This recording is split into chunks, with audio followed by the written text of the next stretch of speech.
السلام علیکم every one.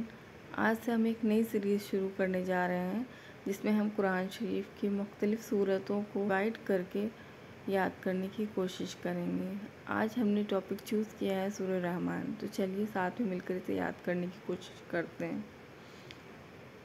اعوذ باللہ من الشیطان الرجیم، بسم اللہ الرحمن الرحیم۔ پہلے یہ سمجھ لیتے ہیں کہ سورہ رحمان کس لیے نازل کی گئی۔ سورہ کا مقصد یہ تھا کہ مکہ کے مشرکین کو اللہ تعالیٰ کی قدرت اور اس کی وحدانیت کو پہچاننے کا پیغام دیا جائے اور انہیں ان کی گمراہی سے نکالا جائے۔ یہ یاد دلایا جائے کہ ان کی چھوٹی بڑی ہر چیز کا رکھوالا صرف اللہ ہی کی ذات ہے، نہ کہ کوئی بت جنہیں وہ پوجا کرتے ہیں۔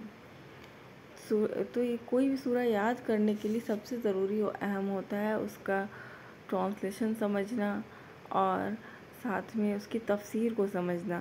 اور یہاں پر میں نے کچھ پکٹوگرامس یوز کیے ہیں جس کے ذریعے آپ کو بآسانی سمجھ میں آئے گا۔ اور ایک پکٹوگرام بہت ہی اچھا طریقہ ہوتا ہے کسی چیز کو دیر تک میموری میں ریٹین کر کے رکھنے کا۔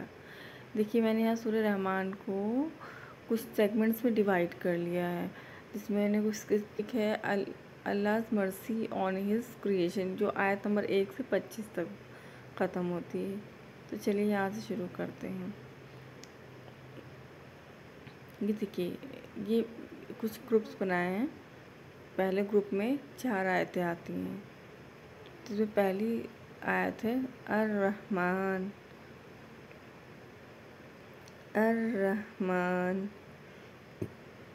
یعنی سب سے زیادہ مہربان۔ علم القرآن، جس نے قرآن سکھایا۔ کس نے؟ رحمان نے۔ خلق الانسان، اسی نے انسان بنایا۔ علمہ البیان، علمہ البیان اور اسی نے بولنا سکھایا۔ یہاں بولنے سے مراد انسان کی سوچ سمجھ سے بھی ہے، بولنے اور سمجھنے کی صلاحیت دینے والی ذات یعنی اللہ، جس کا لقب ایک رحمان ہے۔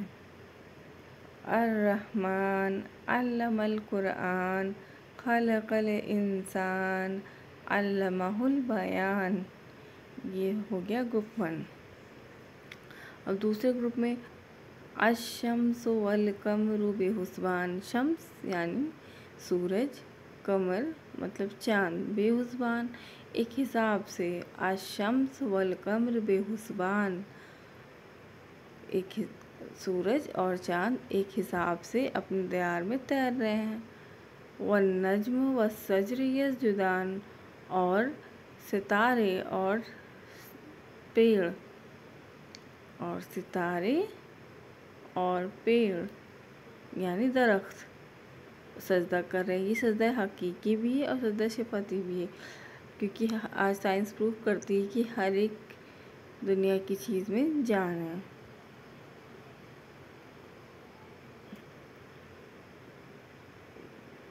اب دیکھیے یہاں سے اللہ تعالیٰ بات کر رہے ہیں دنیا میں، یہ گروپ 3 ہے جس میں اللہ تعالیٰ بات کر رہے ہیں بیلنس کی۔ یہ بیلنس دنیاوی بھی ہے اور روحانی بیلنس بھی، جسے ہم ڈیوائن بیلنس بولتے ہیں۔ والسماء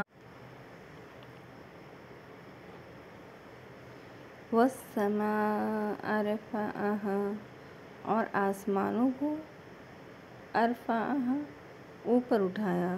ووضع المیزان، اور قائم کیا بیلنس کو یعنی ترازو۔ یہاں بیلنس کے معنی ہیں ڈیوائن بیلنس کی بات ہو رہی ہے، جس میں اللہ تعالیٰ دونوں طرح کی کاسمک بیلنس کی بھی بات کر رہے ہیں اور نیچرل بیلنس کی بھی بات کر رہے ہیں، اور ایک سوشل بیلنس کی بھی بات کر رہے ہیں، جو انسانوں کو یاد رکھنا چاہیے کہ وہ دنیا میں کس طرح سے بیلنس بٹھائیں، دنیا میں اور نیچر کے ساتھ، اور ساتھ ہی میں اللہ تعالیٰ اس بیلنس کو جو اللہ تعالیٰ نے ایک سسٹم میں بنا کے رکھا ہے۔ اللہ تطغوا فی المیزان، اللہ تطغوا نہیں کرنا۔ تطغوا یعنی تجاوز، فی المیزان بیلنس میں، بیلنس کے ساتھ یعنی تال میل یا پھر بیلنس میں کوئی تجاوز مت کرنا، چاہے وہ سوشل بیلنس ہو، نیچرل بیلنس ہو یا پھر ڈیوائن بیلنس ہو۔ وَأَقِیمُوا الْوَزْنَ بِالْقِسْطِ، اور قائم کرو، وَأَقِیمُوا، قائم کرو، وزن میں یعنی کہ ویٹ، ایکول ویٹ، بالقسط، انصاف کے ساتھ، یعنی کہ جو وزن آپ قائم کرو وہ انصاف کے ساتھ کرنا۔ وَلَا تُكْسِرُوا الْمِيزَانَ، اور نہیں کرنا تُكْسِرُوا الْمِيزَانَ، تول میں کمی، ڈیفیسینٹ یعنی تول میں کمی نہیں کرنا، تول میں کمی، یا زیادہ یا کم نہیں تولنا، کیونکہ اللہ تعالیٰ ہر وقت دیکھ رہا ہے۔ وَلَا تُكْسِرُوا الْمِيزَانَ وَأَقِیمُوا الْوَزْنَ بِالْقِسْطِ وَلَا تُكْسِرُوا الْمِيزَانَ۔ میرے ساتھ ایک بار پھر سے پڑھیے۔ الرحمن علم القرآن خلق الانسان علمہ البیان، الشمس والقمر بحسبان والنجم والشجر یسجدان والسماء رفعها ووضع الميزان ألا تطغوا في الميزان وأقيموا الوزن بالقسط ولا تكسروا الميزان والأرض وضعها للأنام۔ والأرض کے معنی ہے اور زمین، وضعها کو بچھایا، للأنام کس کے لیے؟ انسانوں کے لیے یا جاندار کے لیے یا اپنی مخلوق کے لیے۔ والأرض وضعها للأنام، اور زمین کو بچھایا یا سجایا، للأنام اپنی مخلوق کے لیے۔ فیہا فاکہۃ والنخل ذات الاکمام، جس میں فیہا، جس میں پھل ہیں، اور کھجور ذات الاکمام، جن کے خوشے ہوتے ہیں، اور جن میں پھل ہیں اور کھجور جن میں خوشے ہوتے ہیں یا ان کے غلاف ہوتے ہیں۔ والحب ذو العصف والریحان، والحب اور اناج، ذو العصف جن میں خوش ہوتا ہے، والریحان اور خوشبودار پودے۔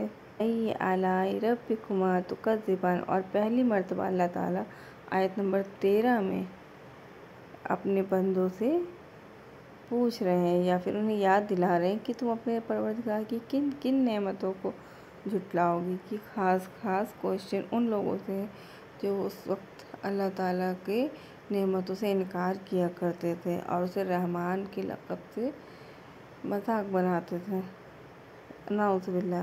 فَبِأَيِّ آلَاءِ رَبِّكُمَا تُكَذِّبَانِ، یہ اللہ تعالیٰ نے آیت نمبر 13 میں پہلی مرتبہ بولا ہے، اور اس کے ٹھیک الٹا ہی دیکھیے 31 مرتبہ یہ آیت اس سورہ میں آئی ہے۔ یہ ٹرک ہے آیت نمبر 13 میں پہلی بار آئی ہے اور 31 مرتبہ اسے استعمال کیا گیا۔ خلق الانسان، اور بنایا انسان کو، من صلصال، مٹی سے، کالفخار، جس طرح ایک کمہار آمے کے اندر مٹی کو پکا کر اپنے ہاتھوں سے اسے شیپ دے کر بناتا ہے، اسی طرح اللہ تعالیٰ نے گتھی ہوئی مٹی سے اپنے ہاتھوں سے شیپ دے کر انسان کو بہت محبت کے ساتھ بنایا ہے۔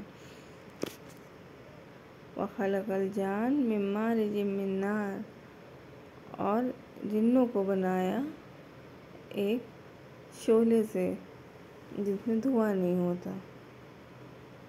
فَبِأَيِّ آلَاءِ رَبِّكُمَا تُكَذِّبَانِ، اللہ تعالیٰ یہاں اپنی نعمتوں کو یاد دلاتے ہوئے بندوں سے پوچھ رہے ہیں اور اپنے رب کی کن نعمتوں کو جھٹلاؤ گے۔ رب المشرقین، وہی دو مشرقوں کا مالک ہے، رب المغربین، اور وہی دو مغربوں کا مالک ہے۔ فَبِأَيِّ آلَاءِ رَبِّكُمَا تُكَذِّبَانِ،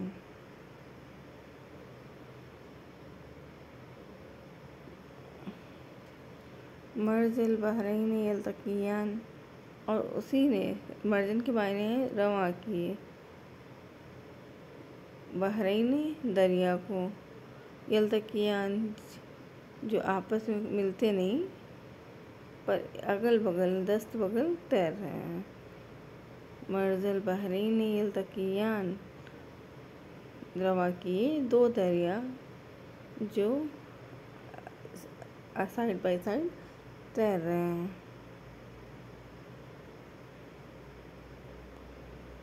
بینہما برزخ لا یبغیان، جس میں ایک آڑ ہے،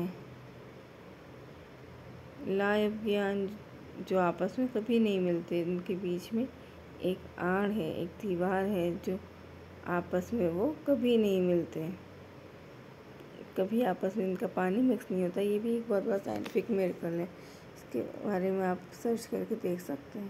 فَبِأَيِّ آلَاءِ رَبِّكُمَا تُكَذِّبَانِ، یخرج منہما اللؤلؤ والمرجان، یخرج جس کے نیچے سے، یعنی ان دریاؤں کے نیچے سے، کس کے نیچے سے؟ ان دریاؤں کے نیچے سے، منہما اللؤلؤ والمرجان، جس میں سے موتی اور مونگے، نیچے موتی اور مونگے ملتے ہیں۔ فَبِأَيِّ آلَاءِ رَبِّكُمَا تُكَذِّبَانِ۔ آج کے لیے اتنا ہی۔ اگر آپ کو ویڈیو تھوڑا بھی ہیلپ فل لگا ہو تو پلیز اسے لائک کیجیے، اور ثواب کی نیت سے آگے شیئر کیجیے، اور اگر آپ چاہتے ہیں کہ میں اس کا نیکسٹ پارٹ بناؤں تو پلیز کمنٹ میں مجھے ضرور بتائیے، اور مجھے فیڈ بیک دینا نہ بھولیں۔ السلام علیکم ورحمۃ اللہ وبرکاتہ۔ Have a good day.